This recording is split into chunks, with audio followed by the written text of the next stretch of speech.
For more on Ukraine's presidential election, let's bring in our panel. Joining us from Dallas is Serhiy Kudelia. He's an associate professor of political science at Baylor University. Here with us in the studio is Anton Fedyashin. He's a professor of history at American University. And David Marples is a distinguished university professor in the Department of History and Classics at the University of Alberta in Edmonton in Canada. Thanks to all of you for joining us. Serhiy Kudelia, let me start with you. And I guess this is a question that a lot of people around the world will be asking. And that is, what are we to make of the fact that a comedian with no political experience has just been elected president in Ukraine? Well, we can certainly make out of it that Ukraine is a very pluralistic country where the president, the incumbent president, who really wanted to get reelected, really could not use many of the administrative resources or coercive agencies that he could deploy to prevent the election of this very young opponent. We could also make out of it that the country is really fed up with the existing elites. And this vote really represents a rejection of both the last 5 years of Mr. Poroshenko's presidency and, in general, of the political class that has been ruling Ukraine over the last 25 years. Right. So, Serhiy, I guess it would be fair to say that this was more a vote for against Poroshenko than rather a vote for Zelensky.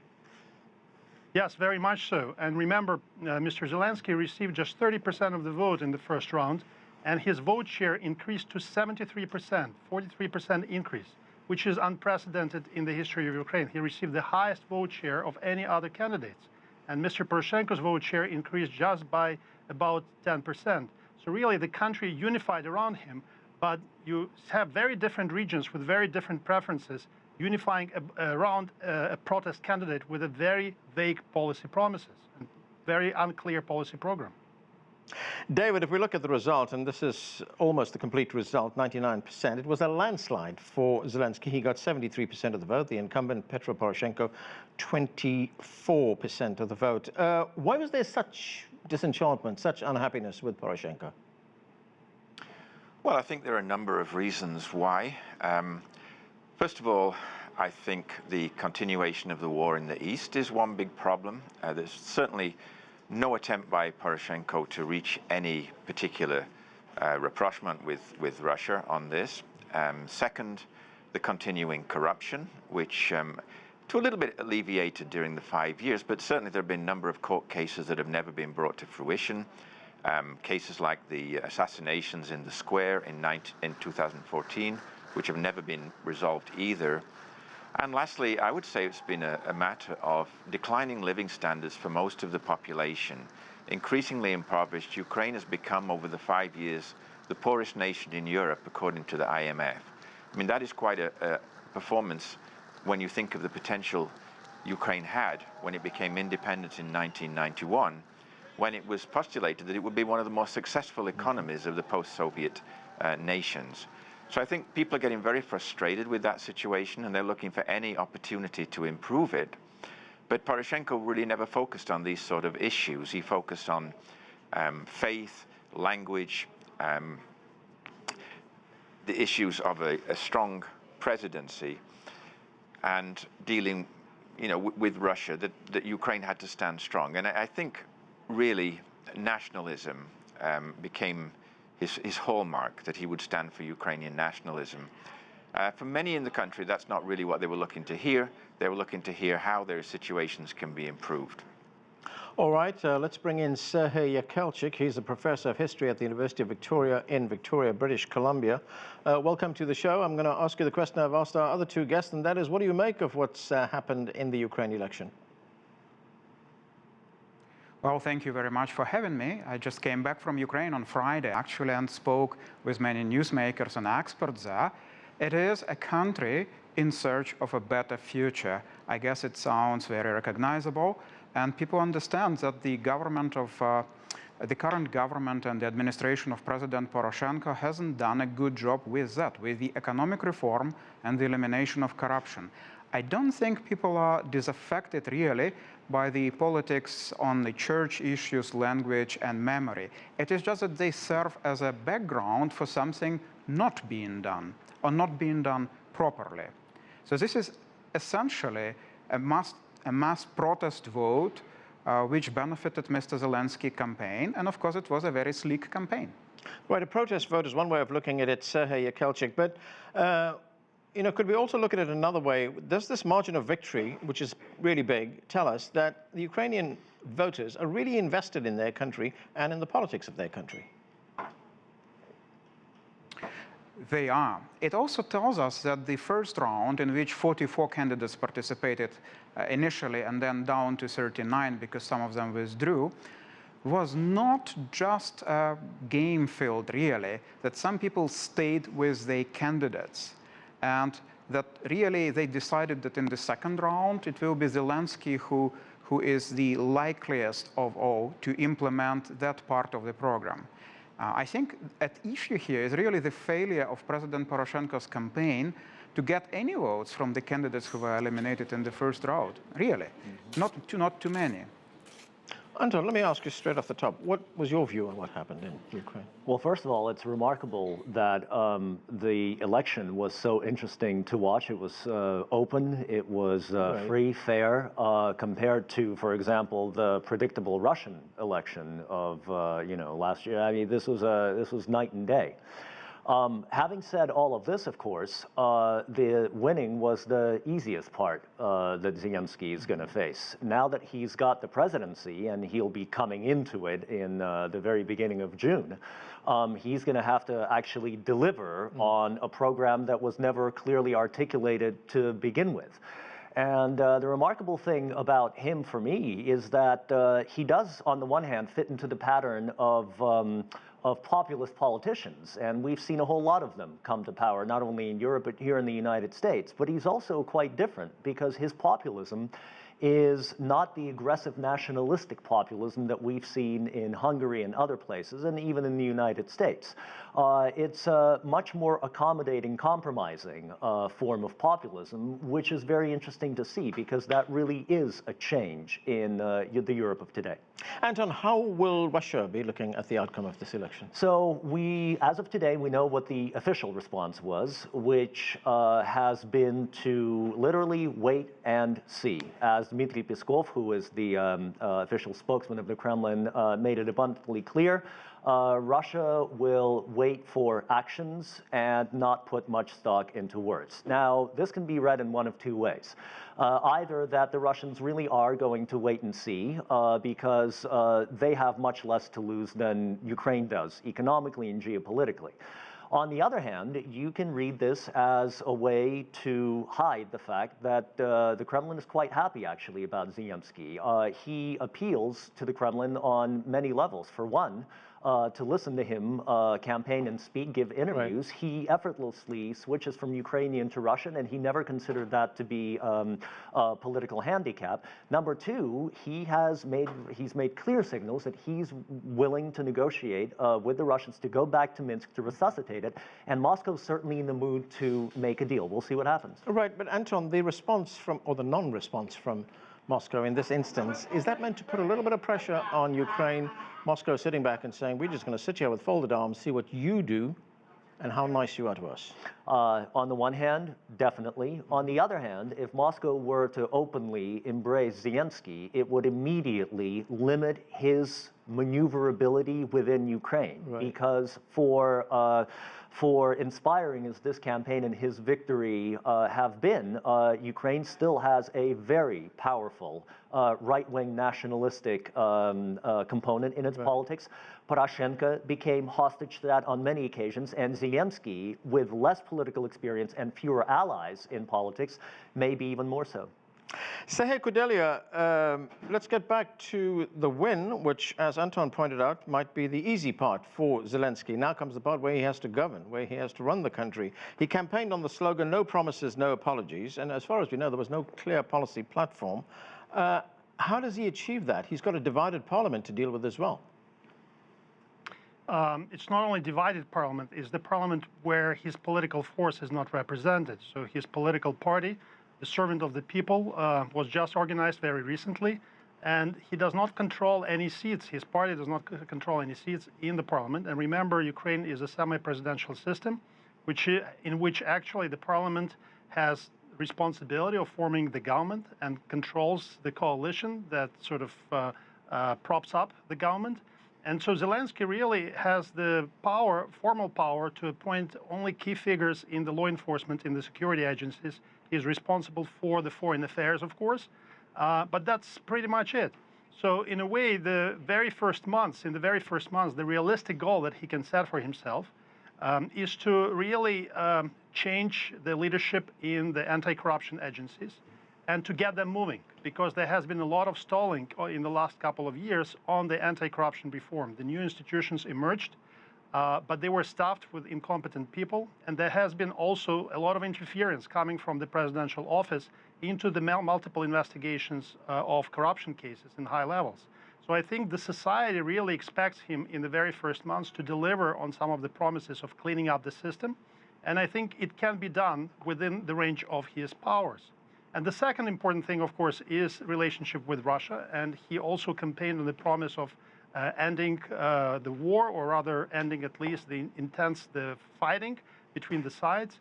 And it will be certainly very difficult, as you just discussed. Russia is not very enthusiastic, at least right now, what it looks like. But I think Russia remains, the interests of Russia remain very, very hard to achieve for him, because Russia still does not want Ukraine to become part of NATO. Russia wants Ukraine to remain a neutral state.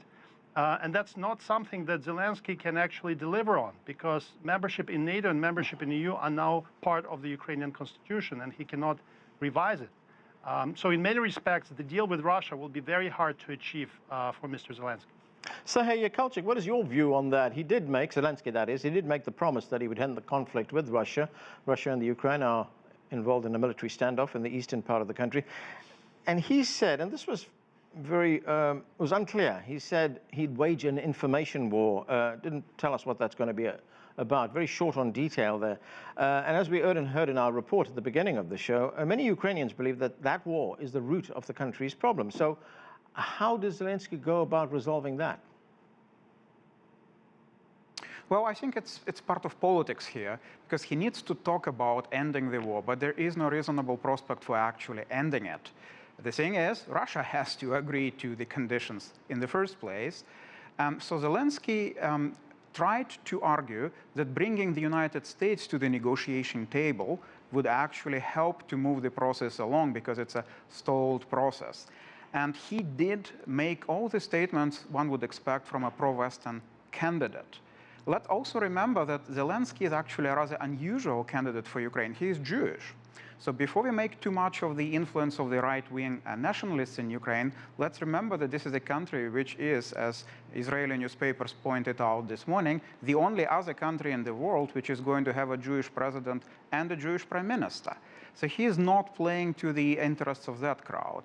But of course, in foreign policy, Ukraine is part of alliances that make the very existence of Ukraine essential, right? So he cannot survive without the West, and he's made it very clear that he's going to continue the plan for integration with the Euro-Atlantic structures. What I think he is going to do, though, is actually to try and create a different type of Ukrainian identity. The one which would not be that heavily dependent on ethno-linguistic factors, but rather that would incorporate and made it possible for the people of Eastern Ukraine to feel themselves full citizens. And this is the playing field in which he can, in fact, accomplish quite a bit. David, on the issue of foreign policy, the outgoing president, Petro Poroshenko, in his concession speech, talked about Ukraine wanting to be a member of NATO and the European Union as well. This is what he said. Let's watch this. The outcome of the election leaves us with uncertainty, unpredictability, and a big question mark on whether the strategic course of Ukraine toward EU and the NATO will be secured and the democratic reform will be continued. So, David, why do you think Poroshenko said that there's uncertainty and unpredictability after this election? Because as Serhiy Kudelia pointed out, membership in NATO, as well as the EU, is in the Constitution now. Yes, it is. But Zelensky also made the point that for Ukraine to join NATO in his presidency, he would hold a referendum. And that brings a certain uncertainty. If you look at popular opinion polls in Ukraine, Preference for NATO is less than half the population. It's a plurality for sure, and it's increased dramatically from what it was, say, 5 years ago. But nevertheless, it's still not a majority of the population. So the future would be a little bit uncertain. And the flip side of that is, would NATO accept Ukraine? And I think that would be a big step to take, because it would be like a red flag to Russia, and Vladimir Putin in particular, and perhaps impel Russia to come up with some kind of military response to that. So I think that would be a risk for Ukraine. As for the European Union, certain steps have been taken. Ukraine is an associate member of the European Union, but there are no firm steps for that to go further. And the European Union itself is in some turmoil right now, with some countries moving very far to the right with populist regimes, as was mentioned. Britain in some kind of mess, halfway to pulling out, but not yet there. The European Union is also a very unstable entity right now, which only helps Russia in its persuasive powers to, say to Ukraine, we can develop further relations, whether it's through the Minsk Accords or through economic ties or whatever. I mean, I think we should remember that Russian-Ukrainian trade, in some respects, actually increased last year. I mean, Russian exports to Ukraine increased, despite the fact that the two countries are virtually at war. And also, Ukraine has very important energy sources, nuclear power in particular, which relies on Russian reactors, Russian fuel, Russian technology, and that's not likely to change in the immediate future either. So it's hard to remove Russia completely from the equation, whether or not Ukraine prefers to go to the West. It's got to be some kind of combination, I think, between the two, despite Poroshenko's obvious desire that Ukraine should simply move in one direction and move completely out of the Russian sphere. I think that's very difficult for Ukraine to do. Anton, membership in NATO, membership in the European Union, how much of a priority is that for the new president? Well, we'll see. It's unclear. Membership in NATO is a great talking point, but no one's invited Ukraine to officially join yet. It has played on people's emotions, at times very successfully. But this is more of a very, very distant promise. And now that Ukraine, of course, has two territorial disputes, one of which is likely to be settled, perhaps not in the immediate future, and that's the southeast. But the Crimea is going to be much more difficult to settle. I don't see how NATO is going to accept Ukraine. With the EU, the issue is different. Well, first of all, there is a similarity in that no one's invited Ukraine into the EU officially yet either. And it's doubtful that the EU is going to absorb a nation that's going to put an enormous strain on its finances. But even more importantly, Ukraine faces both a very difficult but also a potentially a source of, a dilemma that may be a source of strength. Ukraine is a bridge nation between the Eurasian Economic Union that Russia heads and the EU. And an intelligent Ukrainian politician would do his best, or her best, for that, to take advantage of that. Not to force a country to choose one or the other, but to actually profit from both. This is not going to be an easy deal, but it's certainly not out of the question. Yanukovych mishandled this catastrophically in 2014. But Ukraine's integration into the EU on the rights of an EU-associated member has so far led to poverty. And the little economic growth that we have seen in Ukraine has come at the expense of IMF money, not because its economy is actually booming and producing things. As a matter of fact, over the past several years, we've seen a deindustrialization of Ukraine precisely because it was so dependent on the Russian and post-Soviet market. And in order to make it a producer, an industrial contributor to the EU, much more money is going to have to be poured into modernizing its business. There's no such thing as modernization or economic reforms on the cheap. And I'm not sure where that money is going to come from. Serhiy Kudelia, what's your view on that? Can Ukraine portray itself as a bridge, or will Russia see any moves towards joining NATO or the European Union as a hostile move? So on this point, I think it's important to note that there is a lot of struggle that Mr. Zelensky will potentially face ahead of him because the current president, Petro Poroshenko, has pledged over the last couple of days to continue fighting for NATO integration, for EU integration. And he has a very strong group of supporters, very mobilized supporters, who are going to fight with him. He pledged that he is going to remain in politics, that he will run in the upcoming parliamentary elections, and that he will make sure that the newly elected president is not going to move away from this pledge of becoming member for Ukraine to join NATO and the European Union. So in that sense, I think it will be very difficult for Mr. Zelensky to actually find some kind of a compromising solution with Russia on whether or not Ukraine will become a neutral state. And this is one major issue. The second major issue is, of course, the personality of Mr. Zelensky himself. During the victory speech yesterday, he indirectly appealed to Russia, to Russians and other societies in post-Soviet states and said, look at me, change is possible, and you can change your ruling elites as well. And so in that way, of course, I think the Russian elites view him very suspiciously, because Mr. Zelensky sends a message to the Russian society that you can actually kick out the rascals from their positions of power. So he is not a very convenient political leader, I think, for the Russian elites. Serhy Yekelchyk, we've heard on the panel here, we've heard in many reports that the people of Ukraine have complained about corruption in the country. That's one of the reasons why Petro Poroshenko was lost so badly.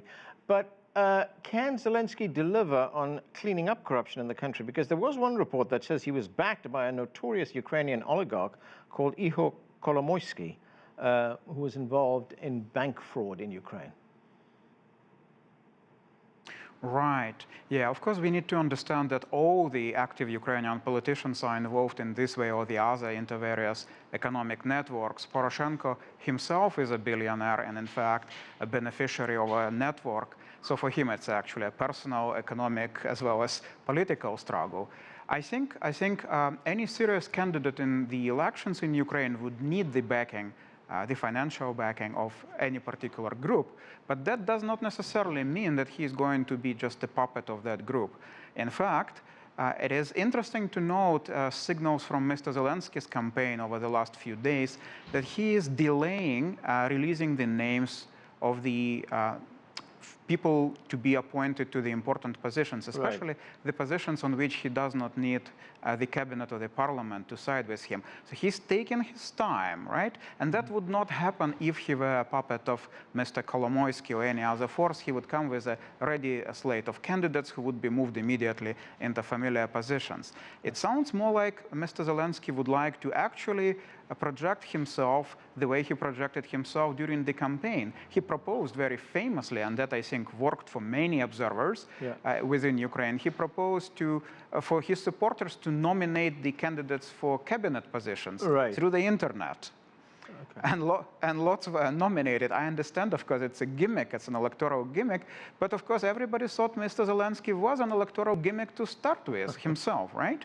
And of course today oppositional Russian cartoonists already portraying Mr. Putin running after the crowd of clowns with a gun, trying to eliminate his own clowns, right? Because everybody took Mr. Zelensky as a clown, not really seriously, but he is proving so far to be actually a very serious, if not necessarily a competent and experienced political player. So I would give him some time. As my colleagues have noted earlier, Anton in particular, I think it's actually going to be difficult for him to make meaningful first steps, and Professor Serhiy Kudelia as well. So cleaning up corruption would require at least a few spectacular moves David right away. So if we don't see that, all right, David Marples, very quickly, I've only got 10 seconds, unfortunately. How will Brussels be looking at this election?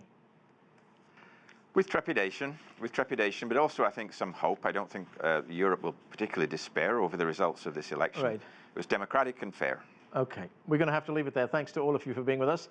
That's it for this edition of The Heat. I'm Anand Naidu in Washington, D.C. Thanks for watching.